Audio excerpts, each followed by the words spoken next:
so let's get started with Bridget, if you'd take the roll. Vice Chair Ed Strobel. Here. Cliff Barry. Here. Deirdre Bolin Lewis. Robin Chiarelli.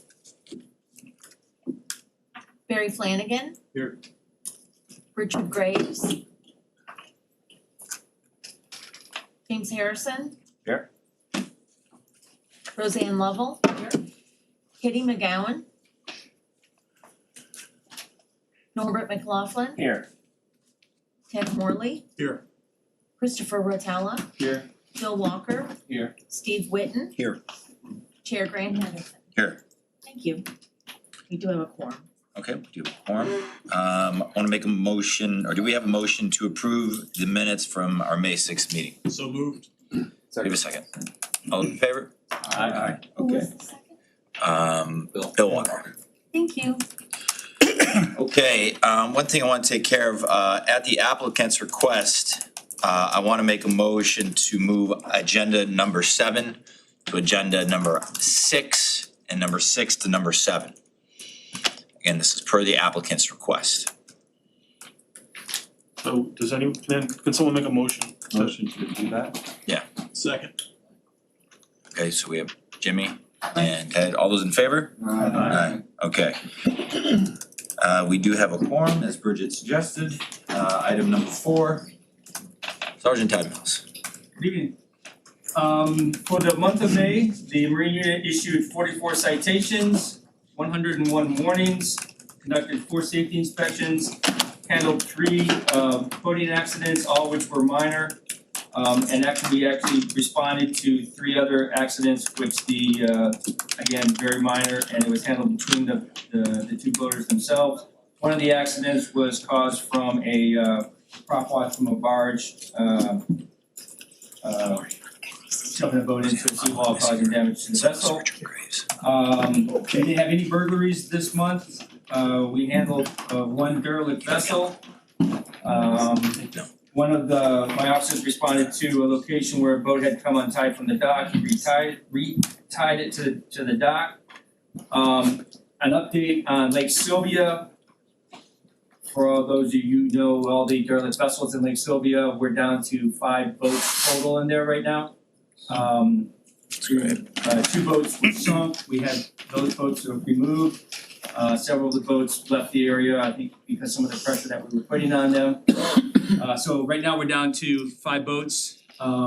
There's gonna be a new, if the governor signs it, the new law in that particular area about how long people can stay there. I think it's gonna open up a lot of different options for us, but it's also going to come along with some learning curve stuff, like how we're going to monitor a boat being there for 30 days or 29 days, and when did it leave and when did it come back and things like that. So we're actually looking forward to dealing with that. Kind of another update on that, one of the vessels that was in there that sank and then was removed, and then we still have another vessel there. The owner was arrested today for a warrant for not appearing at his hearing. So that was kind of I think they're starting to understand that we're being serious with this. And speaking of arrests, we actually arrested one of the jet ski operators out of George English. We did a canoe livery charge on him. He didn't show up for his hearing as well. We got information that he was kind of running and hiding from us. So when he saw us coming, he would literally speed out of George English. So we actually had somebody there who saw him there and let us know. I don't want to say we snuck up on him. We kind of snuck up on him. So he was placed into custody as well. I know his business permit is being looked at to be removed. They're gonna take away his business license from the city of Fort Lauderdale. I think that with this arrest, it'll probably be a certain, so that's one less, jet ski operator that we're dealing with there, hopefully. I hope that's the one when we found the hailer on the Middle River, 'cause he goes right behind my house, that he's the one who always shoots us a bird. Probably, Yeah. it sounds like his name, we don't need to get into his name, but I yeah. hope that's the one. He's also the guy who hires his tour guides and he doesn't give them any information about what's going on, and you know, we write them citations and they quit, and then he hires some more people, and but we're on it, we're working on it, it's just you know, we are kind of handcuffed at what we can and can't do in certain situations. And then I believe, air show. Everybody was familiar with the air show. We thought it was gonna be a really huge event. Well, it was still pretty big, but Oceanside, Friday was beautiful. We had some people coming out, spectators for that. Saturday was a little bit rough, so we didn't have as many people Oceanside, and Sunday was terrible rough. I think we had maybe 3 boats, so I kind of reallocated some of the assets that we had on the ocean. Brought them over to Sunrise Bay, which Bill will tell you was jam-packed. You know, that's usually what happens when it's rough out there, because Sunrise Bay is actually, even if it's not rough, it's a good place to watch the air show.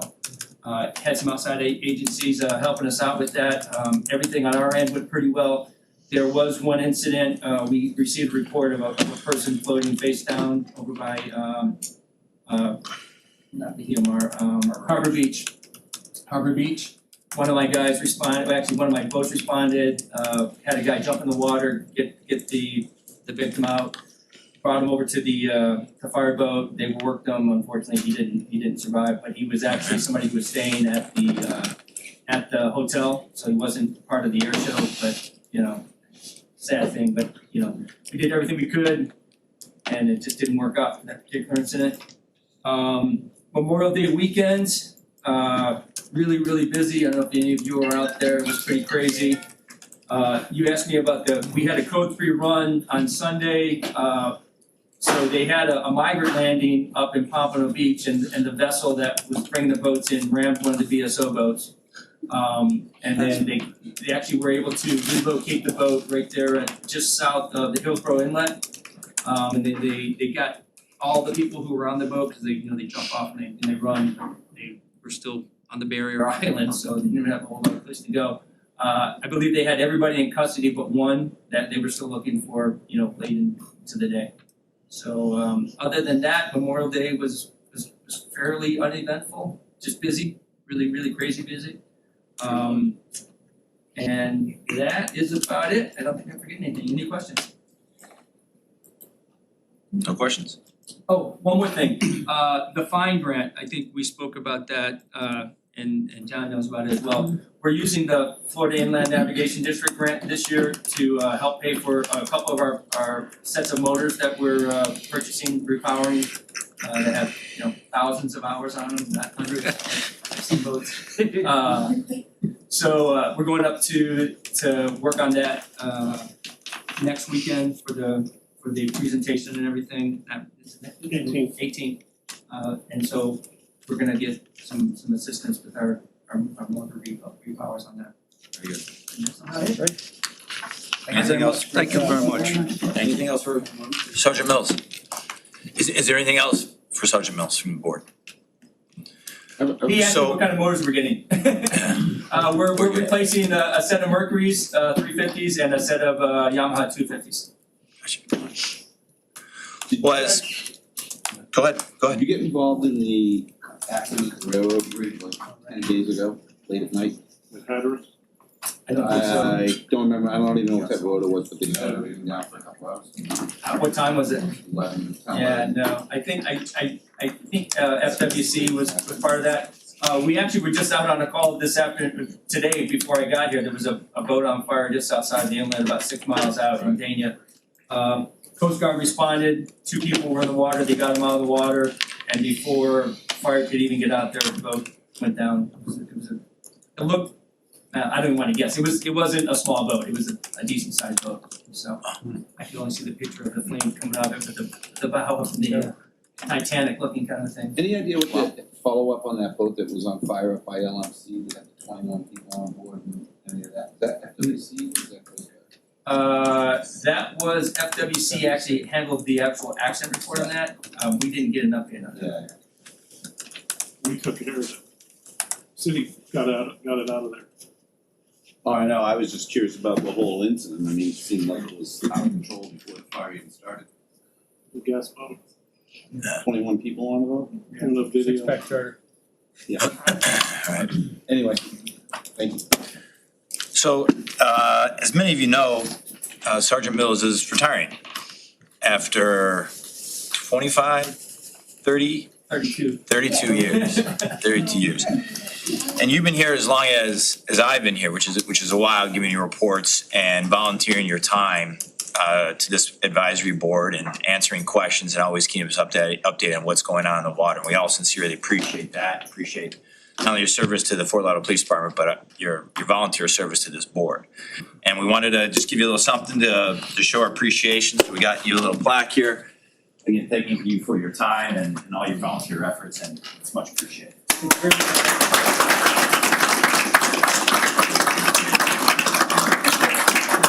Thank you very much, that's awesome. Thank you. You, Grant? Yeah, please, Barry. So Barry was here before I was, so, yeah, this is exciting. Andrew told me how you love cake. I'm supposed to make one. Was this left over from dinner?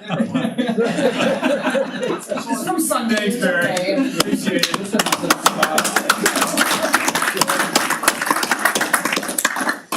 Again, thank you very much. Thank you, appreciate it. Okay. We're steaming along here. We'll move on to item number 5, which is dock permit 1009, Dex and Jamie Richardson. Yeah. If you'd come on up and state your name at the podium.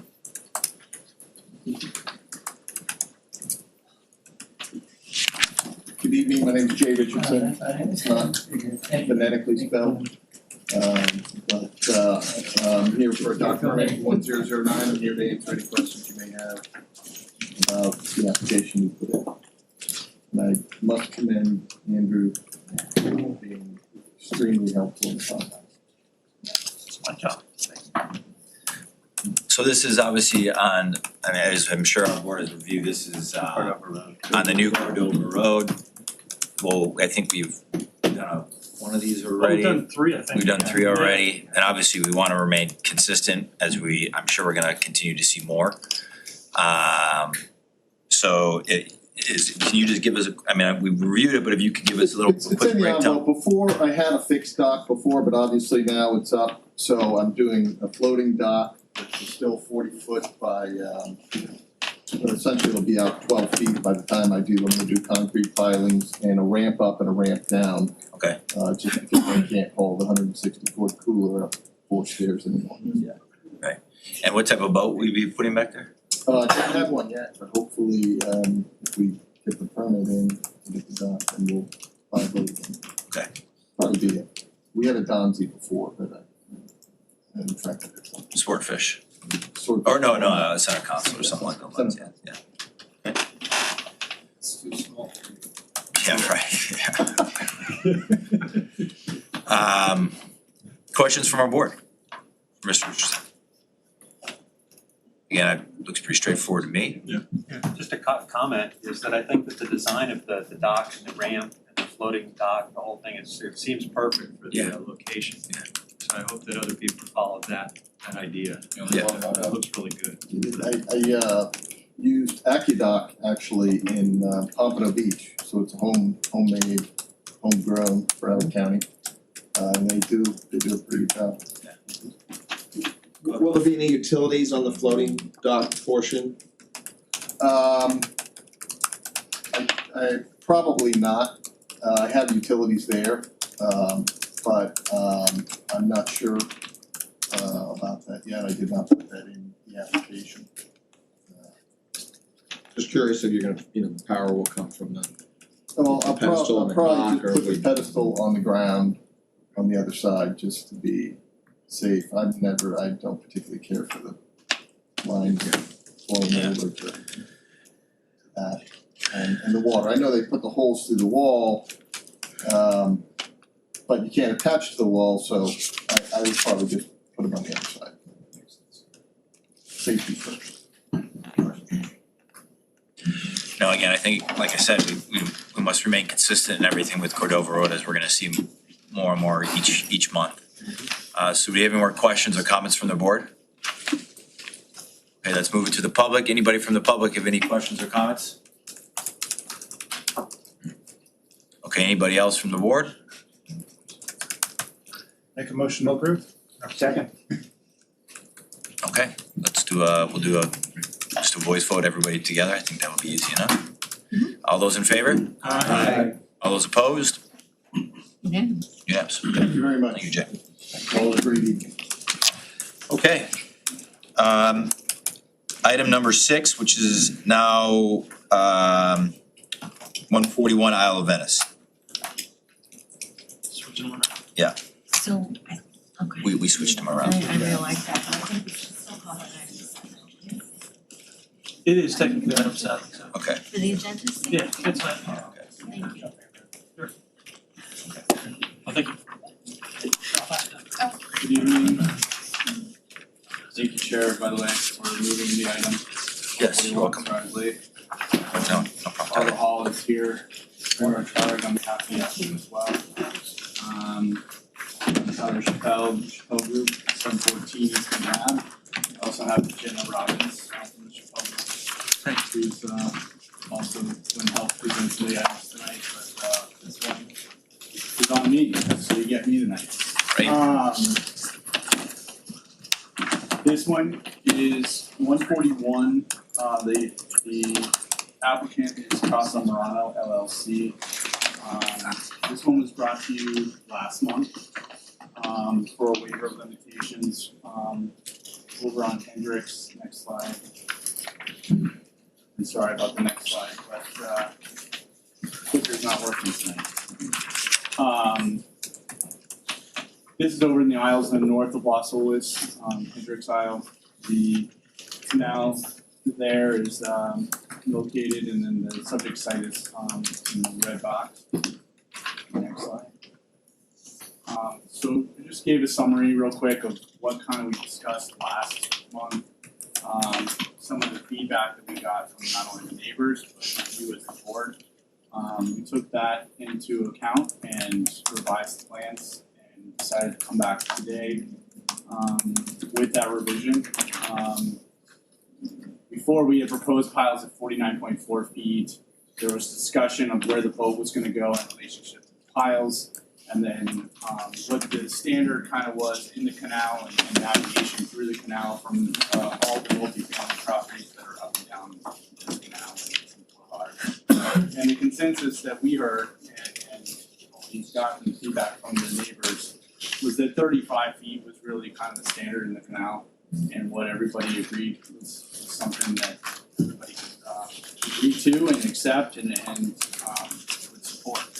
So with that, we reduced it to 35, and that results in a 14.4 foot reduction on the requested waiver. And if you remember, there was kind of a staggered layout where we had the bigger boats in the middle, and then it tapered down to the ends. So now everything's at 35. So we'll go through that real quick. You've seen these pictures. This is kind of the existing docks that are there now. There's finger piers with mooring piles. The mooring piles that are there now, for the most part, are anywhere from 30, and some of them are actually 38 feet, but we're gonna pull those back to 35.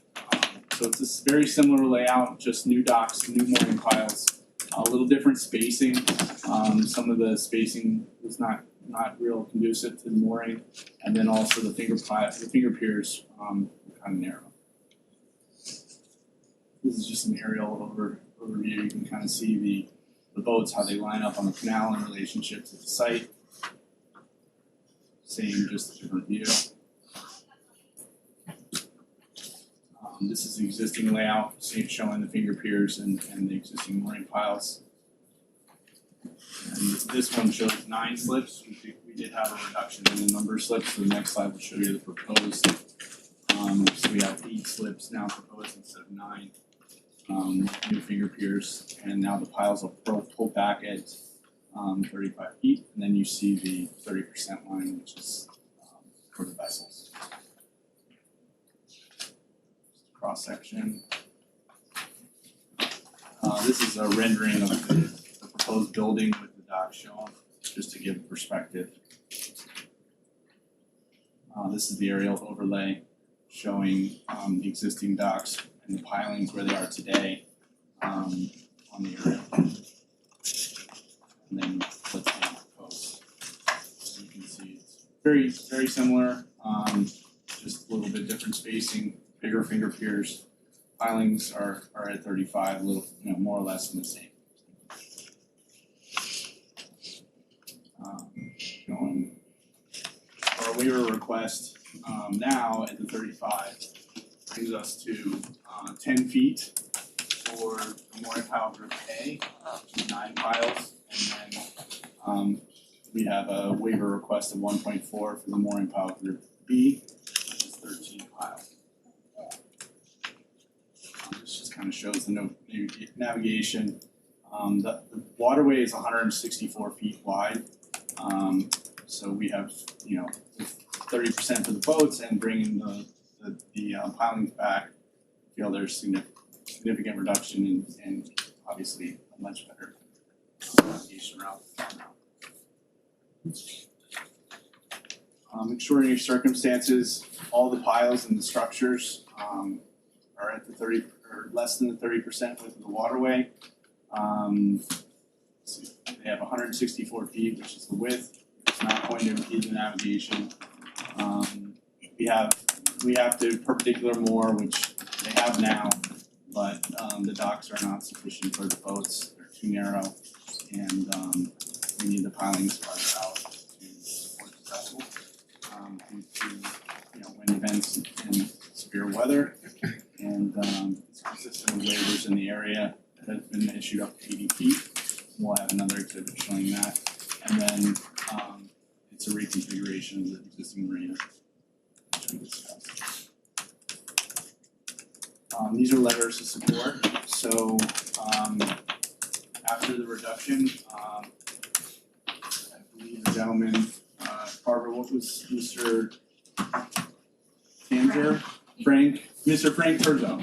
Mr. Terzo had commented last meeting, and their association and others have now supported the waiver request that's before you this evening. So these are their letters of support and then adjacent waivers. This is the next one. So we're at 49 feet for the total distance. That's not the waiver, but so we're consistent with other properties nearby, anywhere from 80 to 39 feet or 30 feet. We did get all of our permits, so we're ready to go. And those have been issued. And that the Corps will also say that the Corps and DEP and county also looks at navigation. Their ruling is 25% width of waterway. So there is sometimes that conflict between what the city wants and what the county wants, but with this, we're pretty consistent on this one. That'll answer your question. What is the upland setback? The upland setback Yeah, for the side yard? Yeah. Barbara, do you remember that? I think it was for that area, I don't believe they have setbacks in Is there a in lot those line aisles. The code side setback? Side yard, yeah. Side yard is half the height subject to yard modifications. Are you talking about for the building? Yes, because the notice your slips on the top and bottom, north and south, are 12 feet. So if you have a 5-foot setback, you only put a 6-foot boat in there. Just wondering how that's gonna Yeah, work out. for the boats, there's no side yard setback, but for the building, there is in that Okay. location. In that location, only, Yeah. okay, so no city-wise, you can't do that. No, In that particular area. that particularly zone. Just wanna make sure Yeah, it's that's why you 6-foot see, wide boat. that's why you see so many boats on those canals. Okay. Stacked right on top of each other. Thank you. There. It's like. Other questions from the board or comments for Mr. Chabot? Okay, let's go to the public. Does somebody from the public like to speak, please? You come up and state your name at the podium. Sure.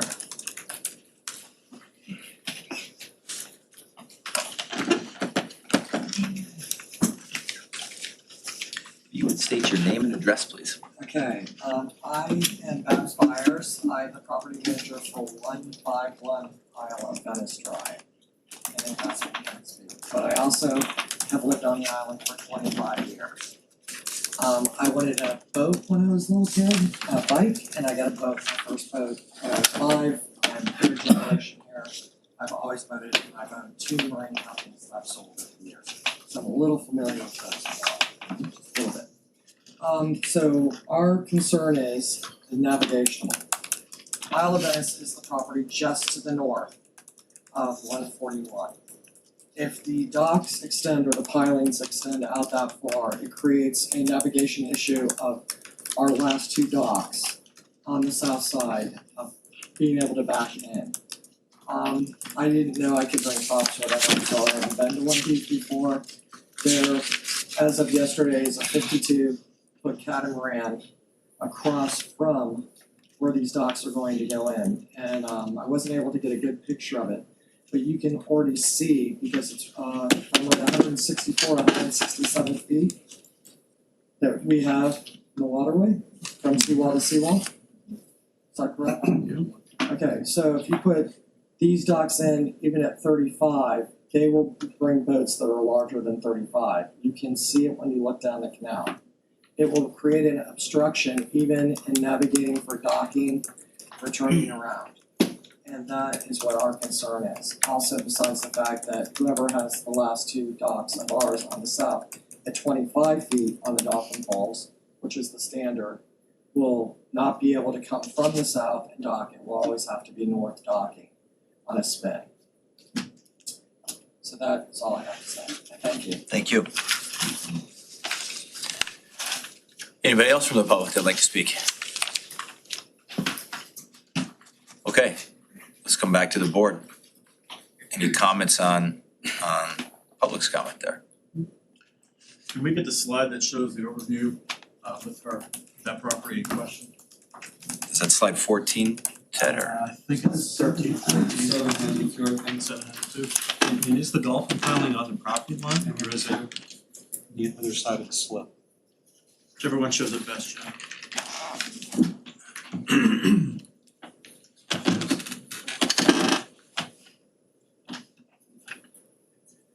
That one. That one, yeah, go back. Go back one. Yes.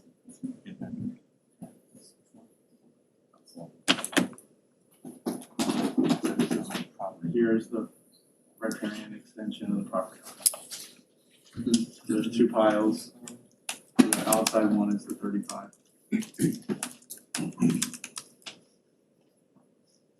And Tyler, what's the existing piling distance on that exact same spot in existing conditions? Can you go to 27.8. Another 7 feet.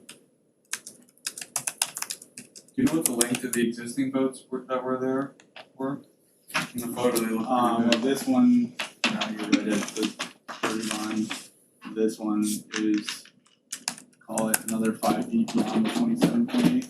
If you go back in history a bit and you look up some of them, there were some monsters in there before. That's what we're looking at. Yeah, I mean, for the most part, the boats that have been in and out are more or less, you know. I think that the boat is gonna stick out further than the dolphin pile anyway. Of course. So as far as the you know, the turning radius of being able to back in is gonna be affected by the boat more than the dolphin pile.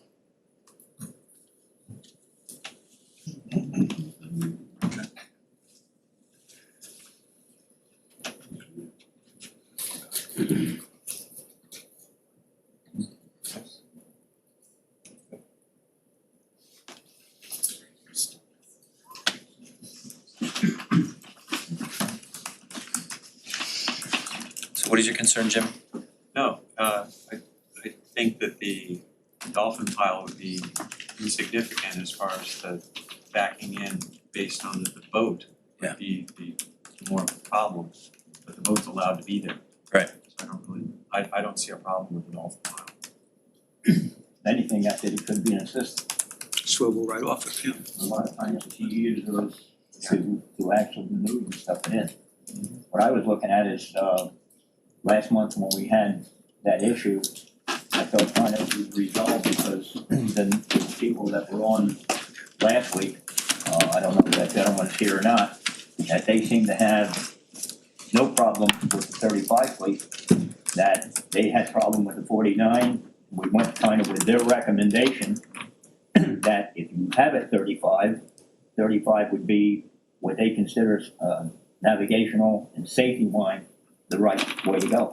As far as the boat is concerned, we don't have any way of regulating or anything else the size of the boat they're gonna put in there. They bought 120 foot or inch up in there and had no concern for this advisory. Regulated by the beam of the slip, Yeah, but I was using that for an example where, you know, the concern is that what she had a concern is that they could put a larger boat in there and so we have no really control of what they're gonna do with it. Yep, that never gets into those permits or anything else, so, you know, you're limited to how far the boat would go out anyway, but I thought that was kind of resolving stuff that they, and that 35 feet will seem to be the acceptable number from last month. Before we move even further, if you have one more comment? He kind of answered the question, there's no regulation for the size of the boat. So Okay. what we see on the aisles, I'd say it's 50-50, that you have responsible boaters that deal with the 25 feet that are out in those pilings and buy boats that are conditional on that. We have several boats that, on the island, that are way beyond that.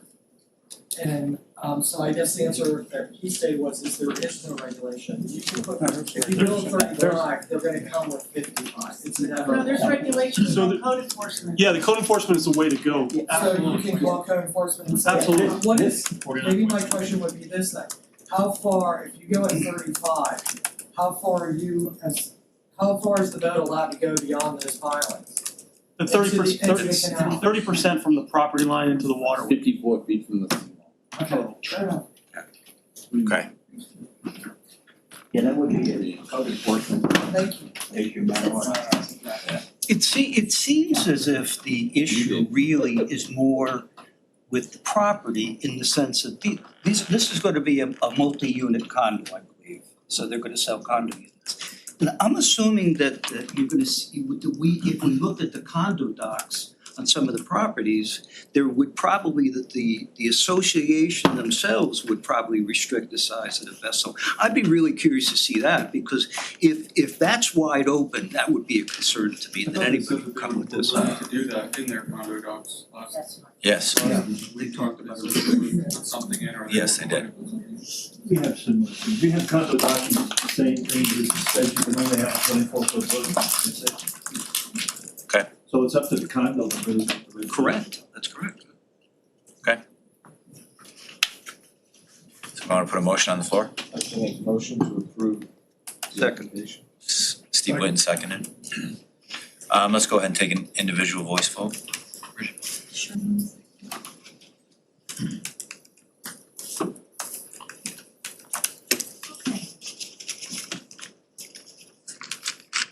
Mr. Barry, Yes.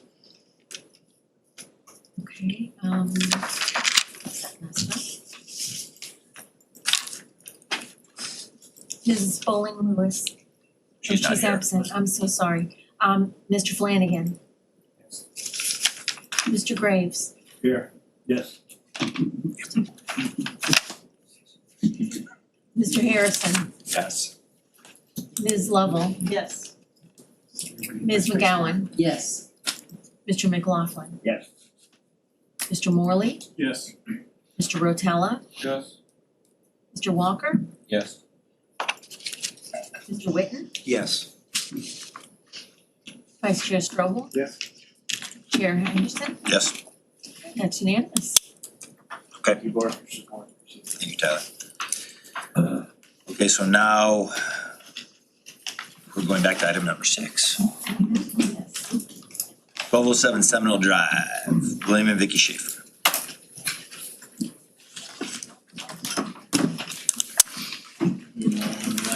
It's you, Tyler, again? Or we? Chair Henderson, while they're handing that out, just Andrew, I think that's probably a good, if my brother would say, point in case. that when this comes up before the commission, that's a perfect opportunity for somebody to be present from our board to talk about how we denied it the first time. I've got this rubber stamp thing in my car. Yeah. And Yeah, that we would say we turned them down, we sent them back to the table, they worked, they took it from 49 feet to 35 feet. That's the type of example where we need to be present and accounted for. I would enjoy the company. Yeah. Aw, There's no dinner involved. No, that, you make a good point. Yeah. And that still is stuck with me as well. Yeah. And I think that we can't be present to express what we've actually done and pushed back and denied some then. And took input. Exactly. From both sides, yeah. And took input from the you know, That was a great example. stakeholders input. Yeah. So much. Good point. Great point. I'll shut up for the rest of the night in my head. Very well done. Come on. Great example. I was gonna leave you to it. Sure was. On our commission, you call him in for the meeting, tell him came out. This one. Okay, go ahead. Thank you. As Tyler said earlier, my name is Jenna Robbins with the Chicago Group. And we're here presenting a waiver on behalf of the property owners at 1207 Seminole Drive, Mr. William Schaefer and Mrs. Vicky Schaefer. Their property is located on Lake Seminole, just north of Sunrise. And here's another aerial. They're the corner lot off of Lake Seminole. We originally proposed a plan last month on May 6th, where there was a finger pier that extended 33 feet from the property line and a mooring pile that extended 53.5 feet from the property line. However, after listening to comments from the neighbors and recommendations from the board, we revised this plan set to relocate the finger pier and the mooring pile to the north side of the property to accommodate only one vessel, as we had proposed two on the last one. We also increased the size of the finger pier, or just the width, by 1 foot. And so now this will result with the finger pier extending 28.8 feet from the property line and the mooring pile 48.8 feet from the property line, which is an overall reduction of 4.7 feet for the requested waiver. And here's the property, the existing conditions with a wood marginal dock. And it's the corner property with the gray roof with the wood marginal dock. And this is pictures from 3 years ago for the previous property owner. Used to have a finger pier and 6 mooring piles that extended into Lake Seminole. And then here's the existing conditions from about a year ago. And then here's 3 years ago with the existing, or the previous finger pier and mooring piles. And you can see this configuration is typical within Lake Seminole, with boats extending almost 50, 60 feet into the waterway. And then here are just some approximate dimensions of the previous configuration from the other property owner, with the mooring piles extending approximately 30 to 33 feet from the property line. So here's the existing conditions. I've also shown the extension of the riparian rights line because the zoning at this property requires a 10-foot setback for vessels.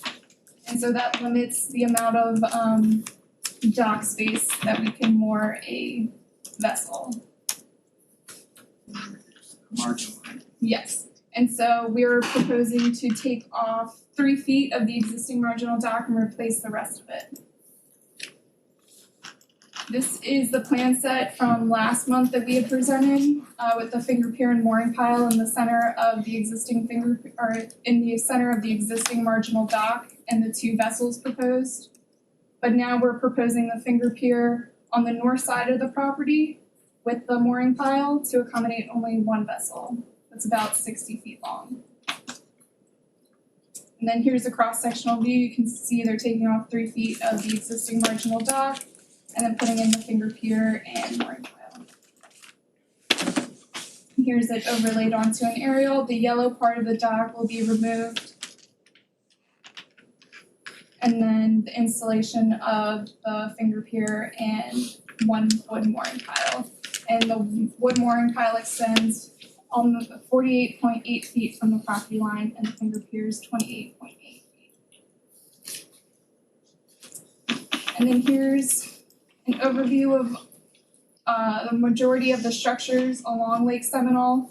Some of them extend and adhere to the code with less than 25 feet from the property line, while others extend up to 30 to 55 feet from the property line.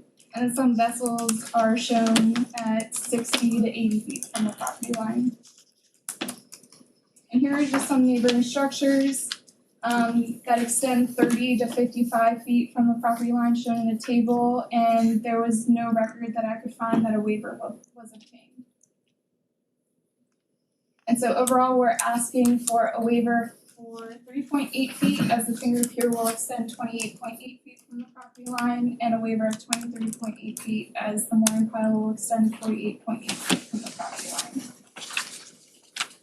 So the extraordinary circumstances in which we're requesting this waiver is that all the structurals and piles will not exceed 30% the width of the waterway. They'll actually exceed less or go out less than that, and will not impede navigation within the lake. These are necessary for safely mooring the property owner's vessel, especially during high wind events and severe weather. And the angle of the applicant's property lines do not provide adequate length to moor parallel to the existing marginal dock while adhering to the side yard setback. And so to reiterate that navigation will not be negatively impacted by this waiver, here is a turning radius of a 120-foot yacht, which can safely navigate within the lake even with the catamaran that extends 80 feet from the property line and the mooring piles. And even with the vessel extending a couple feet past the proposed mooring pile, the yacht will have plenty of room to turn around in this Lake Seminole. And here are just some historical images from about 11 to 5 years ago, showing the finger piers and mooring piles that the previous property owner had. And he moored perpendicular, just like a bunch of people on Lake Seminole do. And then here are some other properties along Lake Seminole that have finger piers and vessels that extend into the waterway. And the one person who would be mostly impacted by this project would be the north neighbor, as the finger pier is located on the north side of the property, but he has seen the plans and he signed a letter of support. And there's a few waivers in the vicinity, however, none were recorded on Lake Seminole. And with that, I'll turn it over.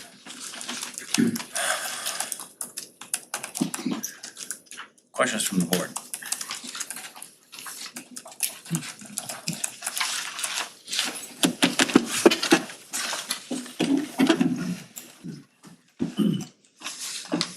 Jen, I have a question.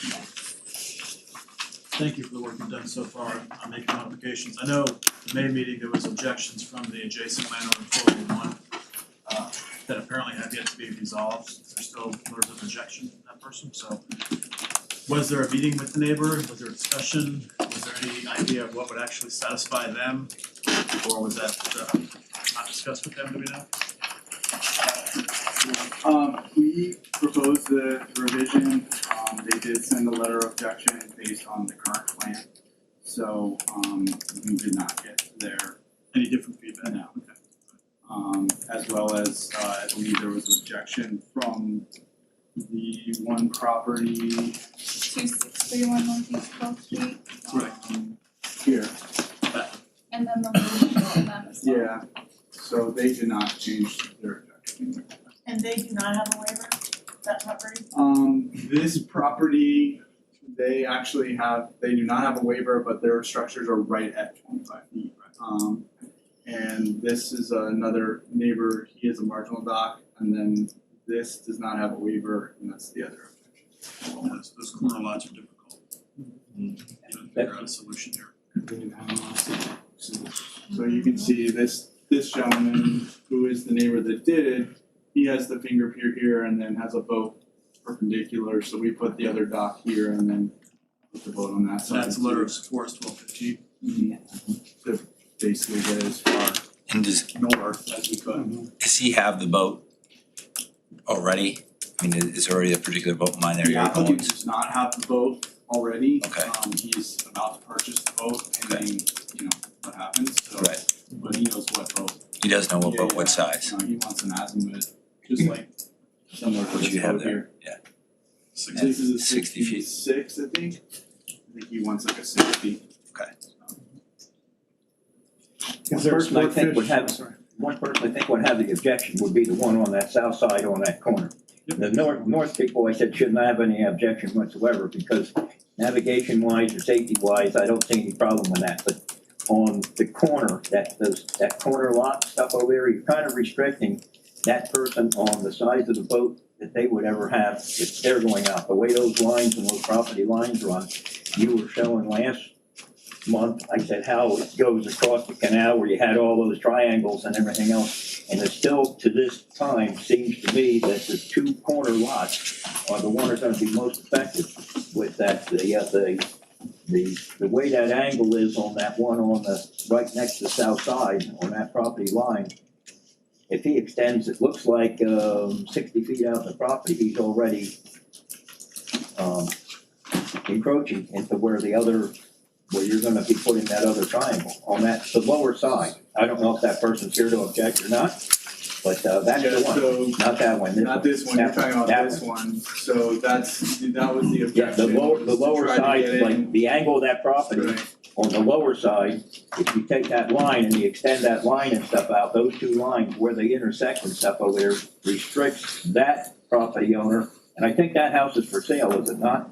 It was for sale, that's the story that happened with this property is that the original owner supported the waiver application. Yeah, well, Then they changed their mind, sold the property, now the new owner objected. yeah, okay, well, I can understand why, because the other owner and stuff over there could care less, he's going someplace else. The new owner, who I would be concerned with, because he is the person over there that's gonna put a boat, he probably wants to put a 60-foot boat there also. And he probably won't be able to with the configuration that we had before. It was tighter. This one, I don't see how he can't get in there if the boat's over here. You've each got a 10-foot setback, there shouldn't be any issue. Right, I mean, they have Because 20, that you have triangle's at least gonna come 20 feet in between. I know, I've seen, when they come in here and they're moving that on the side. Stays within the That's setback. the owner, Yeah, it would've been nice to see that's the owner I'd wanna hear from. all the Terrans going for the. The person on the north really shouldn't have any objection, because that property line comes straight out, 330 feet. Where the angle of that south property, I guess it is, when you draw a line out of here, you're restricting that person over there to the size of the boat, I would think. Jimmy? Tyler, question, with a 60-foot boat there, if you had no variance and you put the mooring piling back and the dock shorter, could you still park the boat there, just unsafely? If we moved, we would have to move this piling back to basically the end of the finger. Right, but you could put the boat in there Amendment. and you could you could anchor the boat Yeah, if you want, so the boat's legal to be there Yeah, and that's in that what, position. this is what, you can see his anchor line, that's what this guy's doing here, he has the 25-foot dock and a piling right at the end of the dock, and he's got the anchor out. Right, so if we deny this, he could still put his boat the same way that he wants to. Just not preferred, he's got. Another alternative would be a floating dock out there, because floating dock doesn't require the piling out front and stuff over there. You're gonna need a piling for the torque. So really, the way that he's doing I mean, it, it's already, the dock is already gonna be Jimmy, there. finish your thought? yeah, so really the way that he's doing it makes it safer. Yeah. Makes it safer to dock. For sure. You're right, you could do it either way. Yeah. But just to And I agree that if I were the south neighbor, I would object, to it, or I would try and come out with a compromise or something, Yeah, but the south but I neighbor- believe they could do the same exact thing as what the subject property can do as well. I don't. Yeah, he's got more Yeah. leeway on this side where he could put, something on the south side, Yeah. easily be able to get. Yeah. Getting rid of that pie though, that doesn't really change if he's got a 60-foot boat there, it doesn't really change anything for the south neighbor. Cliff? Another question, just navigation, docking a boat like that size. Would you, in a windy condition, would you lay on that pile to pivot around ever? I think you would, yeah, Well, absolutely. yeah, southeast, your typical winds, and that's not gonna help you a bit. Yeah. Okay. You could wrap and pull it, You're doing. but I'd put a triple on if you're doing a 60, I've snapped off a 12-inch with my 48. But there may be an occasion when you would actually lay that boat on a pile. Sure. Oh, yeah, To yeah, help. Sure. oh, yeah, Okay. absolutely, Absolutely. just gotta be careful, cause you'll snap that. Okay. More questions or comments before we move to the public? And the only thing I say is that, I mean, right now, the boat that's there, that was there, I assume it's gone now, is against code, and the other one was against code, and the only way to make that boat that's existing right there to go code is to go the other way around with Yeah, it. this is He's way in- 42 Intrepid, I think. Yeah, and he's way inside the 10-foot setbacks. Yeah. And that goes for a lot of things. Of course, yeah, as long as the neighbors It's don't only when complain, you nobody do it. cares, but the Ted. neighbor- One last question for, I know the existing marginal dock, you're taking 3 feet off of it to bring it back in. Yeah, I was trying to pull, we took 3 feet off of that marginal, it has a radius in the seawall. Right. So I just brought the dock as far back as I could without going past the radius of the seawall, so that we could pull the boat back as far as possible. That was my question, was the Yeah, radius. absolutely, that was another month. Let's see if we do some good amount of room. What I told the applicant is, look, you're gonna put a new dock in, why not make it all the same, so let's just rip it out, The only way you pull it can- back and. Only way you can fit within the setback And is that's to the do that. smallest footprint I can get. What was the idea that he was going for 2 boats in there in the first place? Well, I mean, he owned 2 boats, was he gonna buy 2 He was gonna boats? have a smaller, like little whaler or whatever, but, you know, this is the most important boat to him, obviously, it's the bigger one. Anything else before we move to the public? Questions or comments from the public? If you could pop up and state your name and your address, please.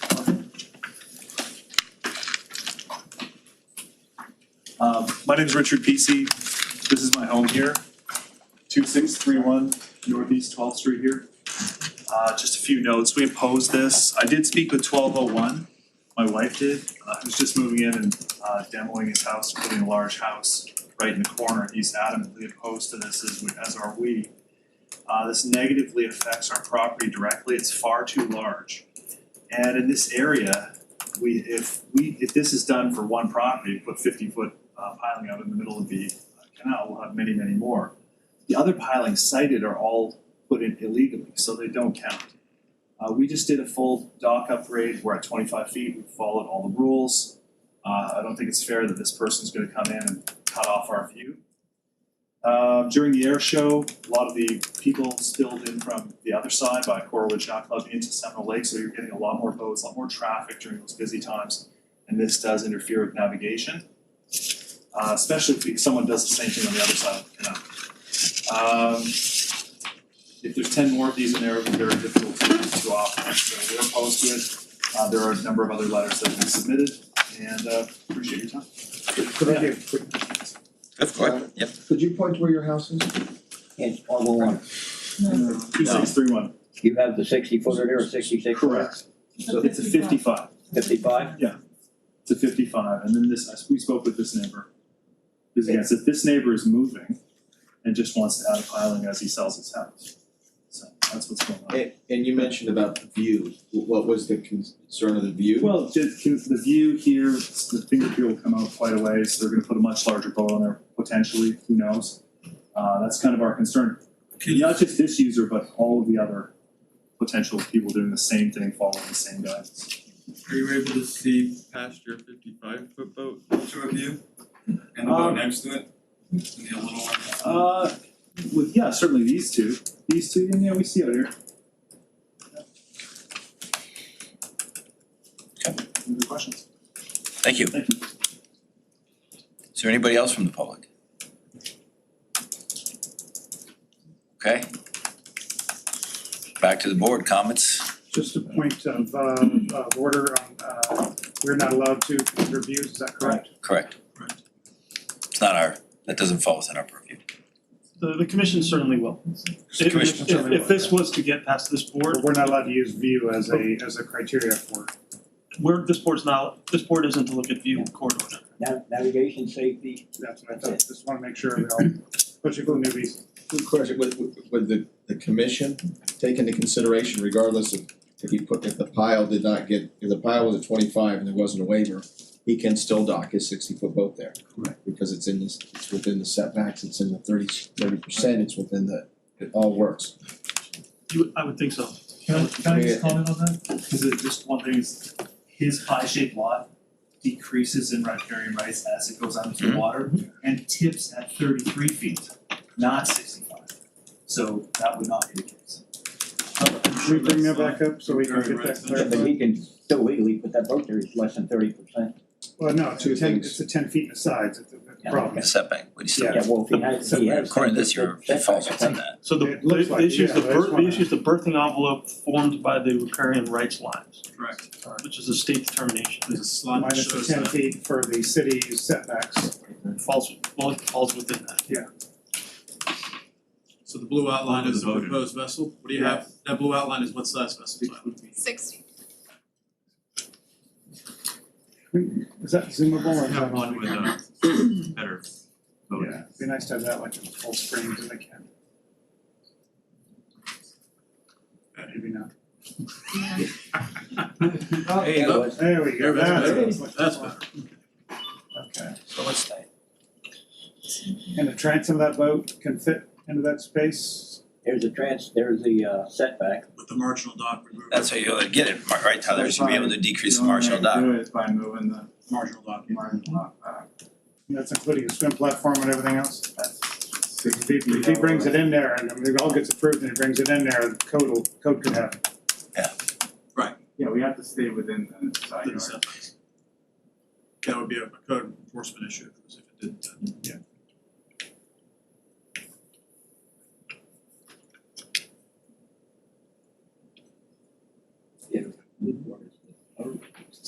That's good. Piling there just provides safety too. Yeah, piling is getting you safety and. Yeah. It doesn't really affect anything. Safety feature. to not have that Really piling 1 there. foot for the marginal dock and stuff up there, so the piling is immaterial at this point. Correct, correct. It's more of the argument that I generally give on the boat lift. So if you're allowed to put the boat, in a certain spot, you should be able to secure the boat, whether in a Properly. boat lift or with mooring You're right. pilings or whatever it takes to secure the Yeah. boat well. But you're allowed to Safety put the boat. reasons should be. Unfortunately, that's not the code. Piling is not gonna even take. The boat moves, the structures don't, so that's a differential code for that I very mean, reason. to me, that's awfully tight to fit a boat into that space, boats just don't sit in those spaces with 0 inches going, they move a Right. foot or two here or there. I don't think there's any way he's gonna get that boat inside there with the 10-foot setbacks. But Yeah, that's it's kind of, that's his, yeah. That's his issue, and a code issue, he could buy the boat and then code could say he can't keep it there. Like, always could get a smaller boat. Yeah. All the yacht brokers near us, Basically, what we're considering is, even no matter what boat they have in there, so the setback on the pier and the setback on the pile, forget about the size of the boat that's gonna be in there, whether he puts a 50-footer or 60-footer, whatever code says will fit in there with a 10-foot setback, will be fine. So, if the guy even had a 35-footer or something in there, then it's well inside the 10-footer. So, since we don't have any jurisdiction on the size of the boat he's gonna put in there, only that he is, Gonna file when the code. variance that he's looking for is inside the 10 as far as we're looking at it now. That's what we're have to consider as far as I can see, not the size of the boat he's gonna put in there. Okay. More discussion. Is there a motion on the floor? Motion to approve. Okay, that was Ted and Roseanne. Okay, let's take an individual voice vote. Bridget, when Yes. you're ready.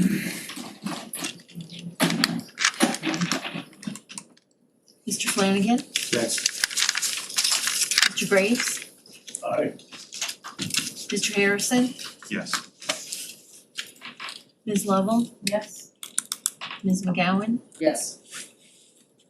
Mr. McLaughlin, Yes. Mr. Morley, Yes. Mr. Rotella, Yes. Mr. Walker, Yes. Mr. Whitten, Yes. Vice Chair Strobel, Yes. Mr. Barry, Yes. Chair Henderson. Yes. Thank you, that was unanimous. If I may, Tyler, just a quick note, thank you for the work on moving the boat over and making it sort of work. I would caution you to talk to your client about making sure that boat actually fits within the riparian right envelope. Cause I have a feeling this issue will get brought back up at another venue, if it doesn't. Understood. Cautionary tale. Thank you. Can you introduce Ivy for in the absence of the chair? Oh, okay, so Disposed. himself? He's indisposed. Oh, okay. Okay, so the next item we have agenda is a dock waiver for 1801 Southeast 21st Avenue. And who do we have presenting that one? This one's me. Are you? Okay, wonderful. Good night.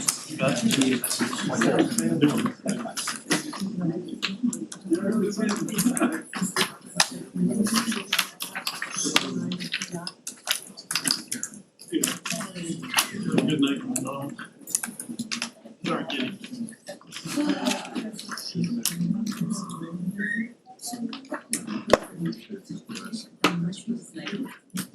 We're ready when you are. We lost the chair. Yeah.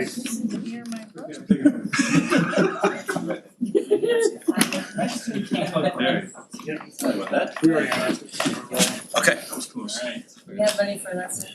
Thank you again, Tyler Chappelle, the Chappelle Group, 714 East Street That's now. I didn't. Need access to Jimmy training. is the whole. Oh, you just. Come on, Jamie. Sorry. Harrison. Throwing them away. Everybody's got one? So here tonight on behalf of Craig and Deborah Heslin. Craig is here this evening as the owner. He is the patience of anyone ever I've known on permitting, but this is over in off the end coastal waterway just south of 17th Street. In to the north there is Pier 66. Yep. So this is the second property south of that canal that abuts Pier 66 south. This property is on Southeast 21st Avenue, and I don't know if you go to the survey. These are just pictures looking towards the port of the property. There's an existing finger pier with a kind of an modified L dock with some mooring piles, and it's a wood finger pier. This is looking towards 17th Street Bridge, and this is the house dock, and you can see the adjacent properties. You can see the waves there. This is an aerial facing north. This is the existing conditions in relationship to the walk. I can't see that far. Getting old. This is the existing pier. This is the ICW. The east limits of the channel are here. It's basically his property line actually goes out into the water. This is one of those. If you remember all those properties, kind of as they go south towards the inlet, they get smaller, kind of like a wedge. He's one of the bigger ones that go out about 75 feet from the actual seawall. His property's out here. There's been debate over the years on whether or not waiver is needed when the property's out here, but in this case, he got a previous resolution, so we're having, the city attorney asked us to come back. We're not increasing the size as far as the length out, he's just adding a section to make it more of a finger pier. His distance from the channel is 54.9 feet from his property line, and he's got another 4 feet or so in between, so the Corps they won't allow us to go 62.5 within the edge of channel, so that's their policy. So he's right at that, and then the proposed condition is just filling in that section of the L, and it'll be 15.2 wide. So the waiver request is 40 feet, and 65 foot dock, and that resolution was approved previously back in 2011. So it's just a cross section showing it's it's the section of the L, but really it's already out there. This is an aerial overview just showing the ICW relationship to the dock. So the channel, it's kind of confusing, but this is the channel line here. This is the property line, which is also the right of way. So you've got 193 from here to the channel, and then down here it's also 193. So we're pretty far from the channel, edge of channel, but we're close to the right of way. Just filling in the L. Just filling in the L. So the resolution, go to the slide with the resolution number. So this is the previous, it's 11-131. And it was for the exact same distance of maximum distance of 65 feet, and that's what we're proposing. Slide. Extraordinary width, this is right at the port, it's 1,100 feet across. We're outside the right of way, we're outside the turning area for the cruise ships and all that. I know that's come up before, where are you in the boundaries of the port? We're not in the boundaries of the port. We're consistent with the structures along that section, consistent with the previous resolution. It does get high waves, so he definitely wants to moor the boat perpendicular. Most people have seen the traffic through there on a weekend. And again, we're just adding the width, and the city attorney felt that to be safe, we should come back to and go through the process for waiver. And these are letters of support, so Mr. Heslin was kind enough to get his neighbors to sign letters of support, as well as Harbor Inland Association. They also signed and has approved the waiver request too. So not only the neighbors adjacent, but the neighborhood association as well is in support of the project. We're 65 feet along this area. We've had 84, 65, and 45 and a half. So we're consistent with what's been approved in the past. With that, I'll take any questions you have. Did I see the cross section that he's put in significantly more pilings when he does this as well? For the structure of the section, I think it was kind of an illusion just because the first section was just the L portion, and then the filling in took up more of it. Okay, It's kind of, that's see, it's just gotcha. So it's not showing the other part of the L, so it's the same. So you're not going any further out, just filling in the L and nothing else on there, yeah. I mean, that particular area has gotten, people can't even get anywhere close to it now, because I don't know how they got approved, but Pier 66 now has another level of yachts going out. I used to cut through the backside on weekends. That's a salesman. In the south side? But they've added, like, I don't know if you've been to Louisiana, they're even with the edge of the bridge. I used to cut back on the east side underneath when it got crazy. Yeah. And you can't even get back through there anymore. No. So this thing is so far outside. They even gave me a letter approving that. Yeah. Go ahead, Ted. So the only comment I have is on slide 16 on your extraordinary circumstances, which I'm not sure that's what I would call it, but your distance, I think, is a bit misleading, because you really aren't 1,150 feet wide because of the intercoastal. So I think it's important that everyone's clear on how far from the intercoastal you actually are. Because that's really the defining distance. That's the width of the waterway. Right. And the distance to the intercoastal channel is 193 feet. And then 64 feet to the right of way? It was 4 feet, and then what I was saying is they're only allow you 62 and a half, but we're 194 or whatever it is. That was the only thing I have. I mean, I think it's I was by there this weekend. Yeah, Yeah. crazy. Any other questions or comments for Tyler? I'd say the extraordinary circumstances, all the sand coming in, and it's gonna need to be even longer sooner. We had that problem on another one. And you mentioned patience. How long did this process take to get to this point? 2 years. 2 years. That sucks. Yeah. 2 years. The Army Corps is a problem right now. And getting significantly worse. At the end of the 23. Is there anybody from the public that like to have any say or has any questions or comments? Get back to the board. Is there any other discussion or questions or comments? Motion to approve. Second. You got Ted and Ted. Yeah. I think we can just take all together vote. Yeah. All those in favor? Aye. All those opposed? Thank you, board, appreciate Thank it. you. Now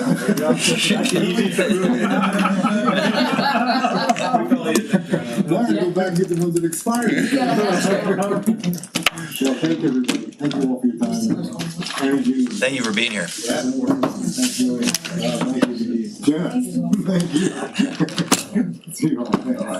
Moving right along. Item number 9, dock waiver, 9 Hendricks Isle. Alan and Michelle Cinch.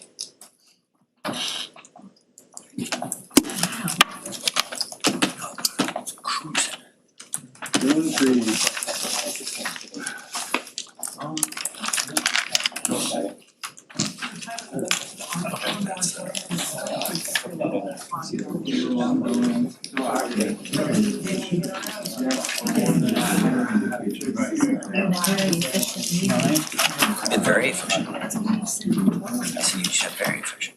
Yeah. I was like, why is he the only one presenting over here? I was like, I'm about to move over and boat left in a new dock in my own backyard. Maybe, in the minutes. There's nobody else over here. You are. What?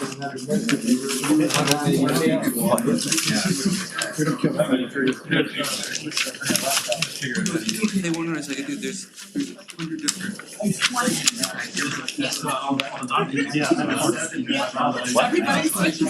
asking me for something. Here's most of it. Here's most of it. I thought I saw it on the screen. The top part. I'm missing the first sentence. Okay, let's keep it going. Is it straight from the property or is it fan out? Alright, hi again. Jenna with the Chappelle Group. I'm presenting a request for a waiver on behalf of Alan and Michelle Snitch at 900 Isle. They're located just north of Las Olas Boulevard on Lago Karen. Here's another aerial of their location. Finger piers and mooring piles are pretty typical along these aisles. Here's a view of their property from the north. They got a finger pier and mooring piles. The finger pier and mooring piles are kind of on the property line between the condos to the north and the south. Here's a view facing west and then south, Las Olas on the top part of the screen. So they have an existing marginal dock that's about 27 feet wide and a finger pier. They're proposing to install a 4-post boat lift that will extend 43.4 feet from the property line, so we're requesting a waiver for 18.4 feet. Here's a cross-sectional view with the marginal dock and then the boat lift. That is a bigger boat there, I believe from a previous property owner. Then that, cause their boat, they'll be using a 32-foot VR Formula, that will be moored on the boat lift. But here's the existing dock and then the proposed boat lift in green. And his other neighbors have boat lifts as well and moor their boats perpendicular because of the small width of their lots. So we're proposing 43.4 feet out from the property line and the width of this property is about 300 feet wide. So again, and we have the environmental permits for the state and the county and hopefully all goes well, then we'll be submitting for the Army Corps. Any extraordinary circumstances include that it will not exceed 30% the width of the waterway. Will not impede navigation. There's mooring piles out there that go about 80 feet from the property line. It's necessary to safely moor the residents' vessels, and the boat lift will lift the boat out of the water and allow for light penetration and protection of natural resources. And this perpendicular mooring is the only option due to the 27-foot width of the marginal dock.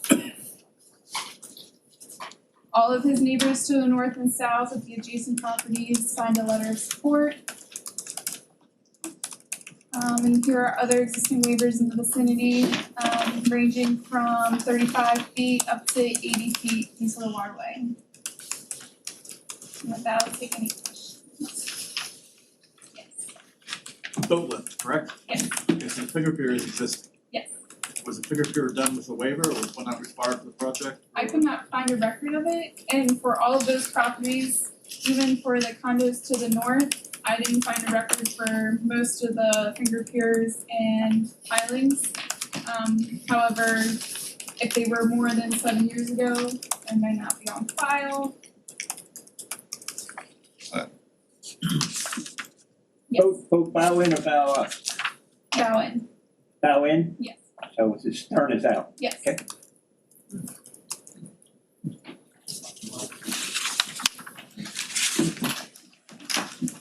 Anybody? And the dock is longer than, sticks out farther than the boat. Yes, correct. And then there's also another piling, Two pilings. two pilings, one that's about 50 feet, I believe offhand, and 80 feet. So, yep, 50 to 78, and then the ones to the south go out to about 80 feet from the property line. And he has his boat, Yes, he does. and it's a 32 form.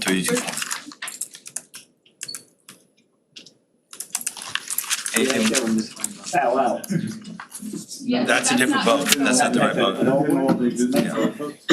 I tell you why that I'm saying that is because the structure itself that you're getting the permit and stuff from, the boat itself, if it's bow out, is probably 8 feet longer, that you would need the variance to the end of the boat, because that's the furthest part out is where you're supposed to be getting the variance from.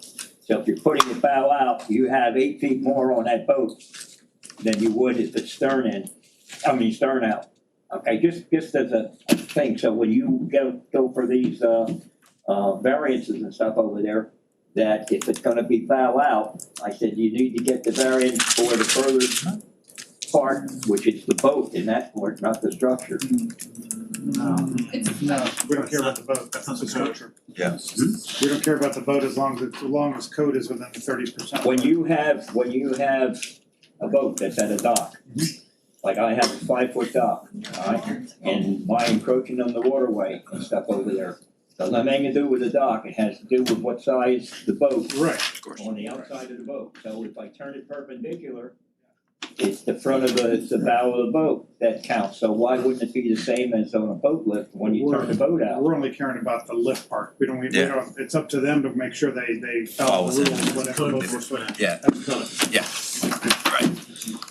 Yeah, they should worry about it. They should. That's not our issue. Anybody else, before we turn it over to the public? Over to the public it goes, anybody? Back to the board, if there's not any more discussion on it, I'll look for a motion on the floor. Kitty has a motion to approve, and Steve Winton has a second. Okay. We'll go ahead and take all together voice vote, all those in favor? Aye. All those opposed? Thank you, Gordon. Thank you. Nice to meet you all in person. I haven't worn a button-up shirt and pants in like 15 months. I was gonna say, you got pants on, so I definitely go outside. Okay. Just like at home. Tyler, Barry has a question. There's page one, so you look at that. We've been out of here for a year. Well, guys, Barry's Extraordinary Bring them from the raft. Should that be changed to reflect modern times or put in keeping with the times for extraordinary circumstances? I don't think it's extraordinary if somebody wants to buy a bigger boat, put it on a bigger boat. And we've had this discussion many times with commission and staff, that there's no reason for, there's other agencies obviously that have input on navigation and safety and an environmental part too. So there are rules we have to adhere to, and a lot of times their rules are sometimes even more restrictive than your rules as far as the city is concerned. So we try to say to staff and to the commission that, look, there's a 25% rule for DEP. All structures and boats, it's not just structures, it's structures, boats, it's activities, so it's dredging, everything is based on that 25%. And if you go beyond that, you have to get consent from the state to do that, and oftentimes they won't grant it. So why have a 25-foot rule and not just keep the 25% that meets the other agency's rules? And that was what we were trying to get, where maybe change the city code so that it's consistent with the agency's rules, that so there's not a conflict. Because years ago, we would come to the city after we got all of our permits. Now we come to the city before we get all of our permits, because a lot of times that's what we don't know. So, it would be very helpful for the city to consider looking at what the rules are from I understand the 25% that you're trying to change it, but the wording of extraordinary circumstances, I think, gives the commission a buzzword, or here they go again.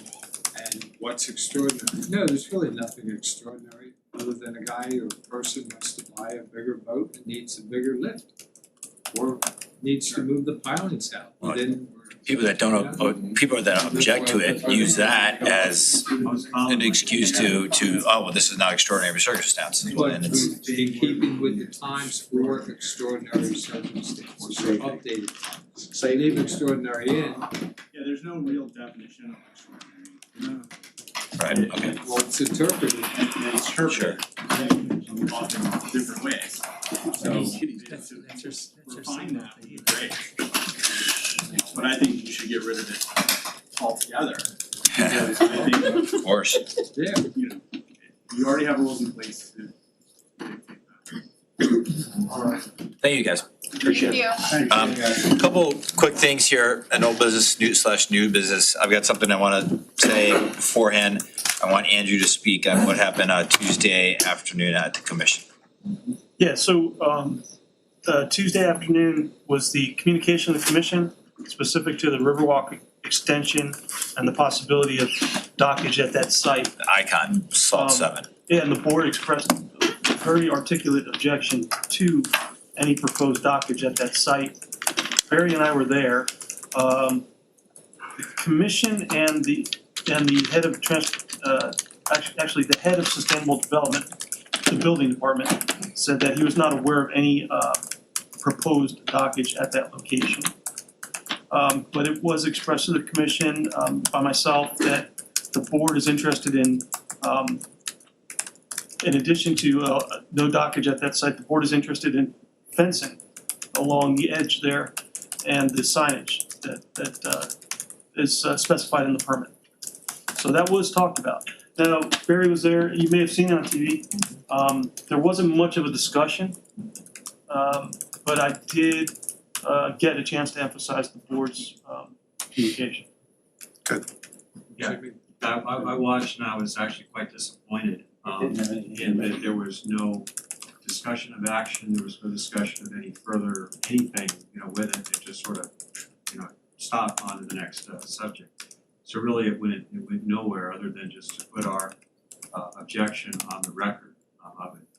The thing that I think may have been buried in our communication was the request, or the actionable request, to put up the guardrails or the fencing, on the dock to stop people from trying to climb up.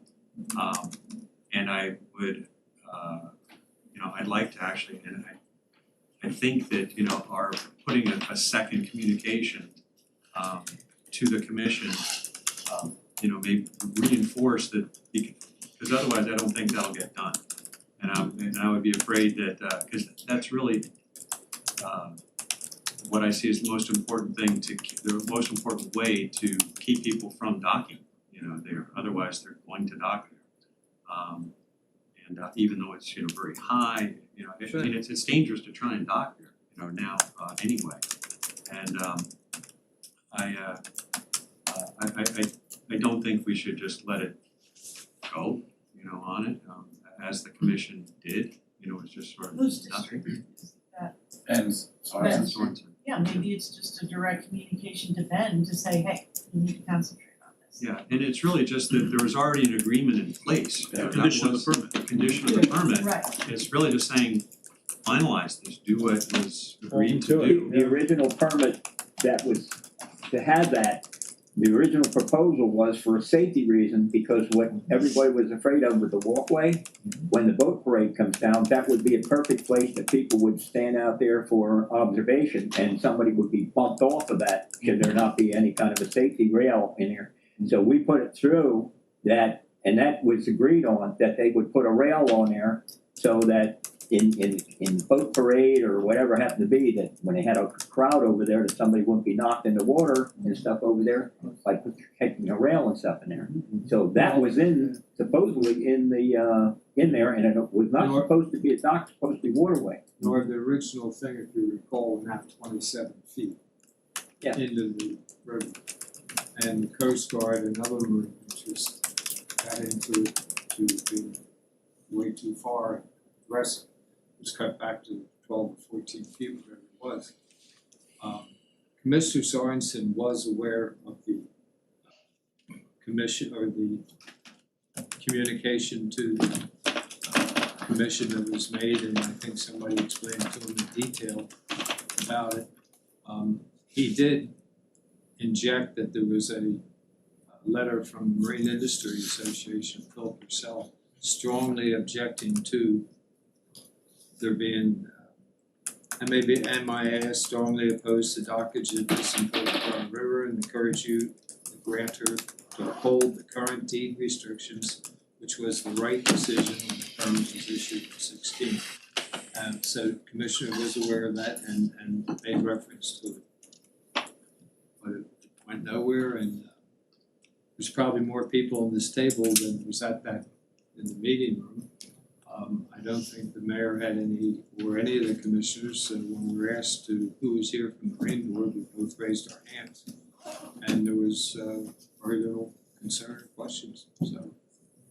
I'd like to. Barry, do you know if the original plans, I know I could probably get it set, I know you made it, but the original set of plans, not the permit, the original set of plans have the rail on it? I mean, Tyler, you would know that. The original plans have the rail. If the original plans were on there, that why it was not put on at the time, because it was proposed that it was. Regardless of the plans, the agreement and the condition of approval. Right. Environmental resource permit number such and such, condition 15, within 10 days of completion of the construction, permanent handrails and no mooring signs will be installed along all portions of the 3,500 feet of irregular shaped concrete boardwalk. How do they get a CO? Yeah, that's what I was getting at. No one else gets a CO until everything's done. Wouldn't be surprised if there isn't. So Jimmy, what are you proposing? We never had any input on this going into it. Unfortunately, this time I didn't pre-write anything, on it, but it would basically be an Andrew, to help with, basically what I think was that our communication didn't come through as that you're asking for a specific action, which was enforce what should already be done to get it done. And I would propose that we craft a communication asking for for the rails to get installed. I'm not even sure who's responsible. Question, if it's an environmental resource license condition, then it should be enforcement at their program to enforce the conditions of the permit they issued. It's not at the commission level. They did send out enforcement to go after for the handrails, and that's still pending. Who sent out enforcement? DEP. Yeah. Is that David Petty? Is that just recently? David Petty, yep. Yeah, David Petty was. So then somebody needs to keep bringing David Petty's phone off the hook and saying, So it actually is enforcement in place right now. And so it's not really through the city then, the enforcement. The enforcement condition you're reading, it has to do with the permit. Yeah, but the city signed the permit though, Tyler.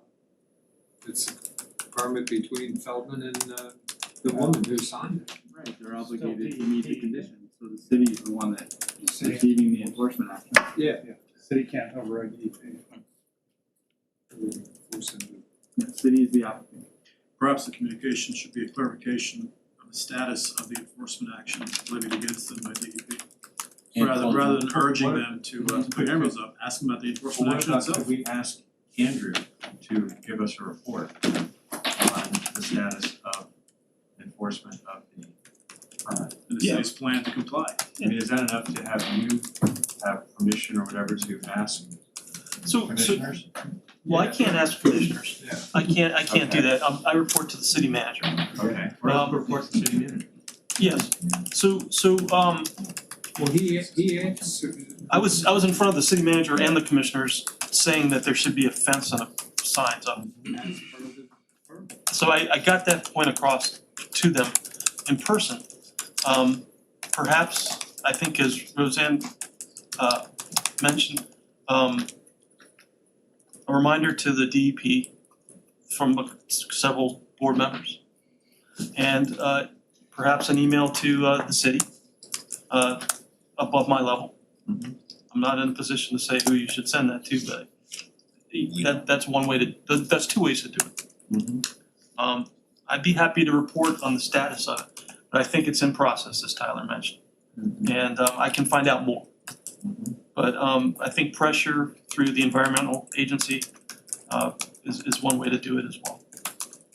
It's in process, but not at the city level. Remember, he said he had heard about it and understood there was environmental discussion, or DEP discussion. So it's with the state.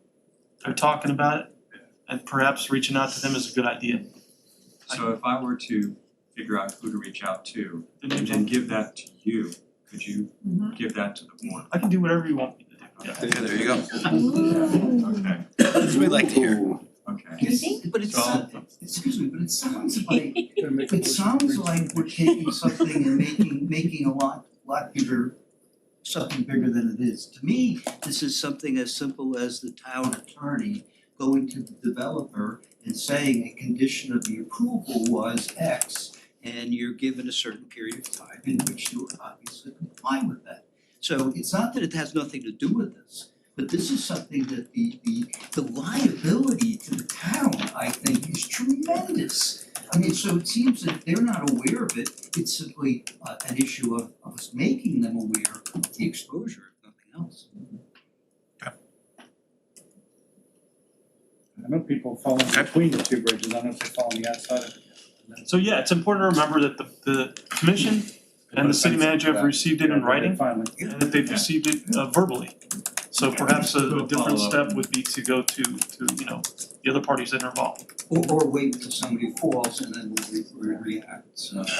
I'll craft a communication to Andrew with a handoff of here, please contact these people, Well, and it here's would a be form great to letter. create a paper trail that, because we do such vital work, that if God forbid something did happen, we could say, here's the paper trail where we tried to bring it to your attention and, highlight enforcement action. Yeah. I'm just sensitive about more misses to the commission. I think we really need to, Make sure they mean something when we send them. and It's not- it's the right purview or the right Correct, jurisdiction. correct. There's no point where they're just gonna get immune to them. This seems like it's more legal than city Exactly. manager than it is commission at this point, it's already been decided. Why don't I get those code enforcement breaks? Geez, when they I wanna know. enforce something. They're very efficient. So one other item to discuss is fortunately, Sergeant Mills is leaving us, but in addition, Cliff, this is your last meeting as well, right? So I know you've been here for a long time and we wanna thank you for your service on the board. And appreciate you being here and volunteering your time away from your family so thank you for everything. Appreciate it. Thank you.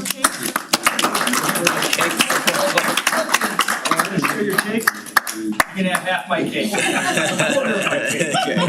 Third, 30%. Barry wants some more too, so. You were the only one who. Yeah, I was in Broward County and Yeah, there was someone else, but I can't now. Yeah. Hopefully one day I'll be back, I'd like to. Yeah, good. What is it, you have to be? 1 year. 1 year. 1 year off. Okay. What? We'll just watch it on TV and come back to you. Yeah. Unfortunately, Actually, you're really not supposed to leave till they actually get another person. Someone mentioned that to me, parliamentary procedure. That's If how it's I not was. filled, you can make a motion from the board if it doesn't get So always filled. come back Maybe and back. give us forward updates as a citizen too. We If made there's that anything motion. interesting, please do. Commissioner, because I used to have. Do we have any other, any more new or old business? If we have no more new or old business, I'll look for a motion to adjourn. Motion to adjourn, second. Thank you guys. Adjourn. That's exactly right.